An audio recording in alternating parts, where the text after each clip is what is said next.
పెళ్లి ఖర్చు 2000 రూపాయలు. ఏంటి నమ్మట్లేదా? నిజమండి, అక్షరాల 2000 రూపాయలు మాత్రమే.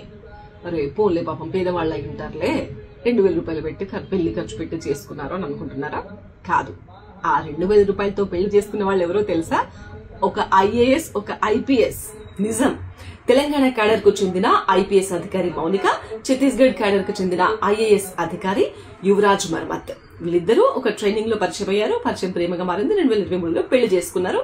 ఈ మధ్య వాళ్ళ వెడ్డింగ్ యానివర్సరీ కూడా జరిగింది. వీళ్ళు పెళ్లికి పెట్టిన ఖర్చు ఎంతో తెలుసా? 2000 రూపాయలు. ఆ 2000 రూపాయలు కూడా దేనికంటే రిజిస్ట్రేషన్, పూలదండలు, స్వీట్ బాక్స్, అంతే. ఎంత సింపుల్ కదా, వింటుంటేనే ఎంత మంచిగా అనిపిస్తుంది కదా. ఇప్పుడు చాలా మందికి ఈ మ్యారేజ్ ఇన్స్పిరేషన్ గా మారింది.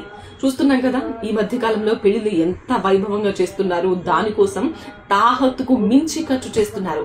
ఈ పాయింట్ మీరు గుర్తుపెట్టుకోవాలి. ఒకరిని చూసి ఒకరు అరే వాళ్ళు అంత ఘనంగా చేశారు, మనం చేయకపోతే ఎట్లా అని ఇజ్జత్ గా సవాల్గా తీసుకుని భూములు అమ్ముకుని పెళ్లిళ్ళు చేసిన వాళ్ళని మీరు ఎంతమంది చూసుంటారు? ఎప్పటి నుంచో సేవ్ చేసుకున్న డబ్బులన్నీ ఖర్చు చేసి పెళ్లిళ్ళు చేస్తున్న వాళ్ళని మీరు ఎంతమంది చూసుంటారు? అప్పులు, వడ్డీకి అప్పు తెచ్చి పెళ్లిళ్ళు చేసిన వాళ్ళని మీరు ఎంతమందిని చూసుంటారు? వాళ్ళందరికీ కూడా ఇప్పుడు ఈ ఐఏఎస్, ఐపీఎస్ అధికారి చేసుకున్న ఈ ప్రేమ పెళ్లి ఒక ఇన్స్పిరేషన్, ఒక ఆదర్శంగా తీసుకోవాలి అని చెప్తున్నారు చాలా మంది నెటిజన్స్. మీరేమంటారు? కామెంట్ చేయండి.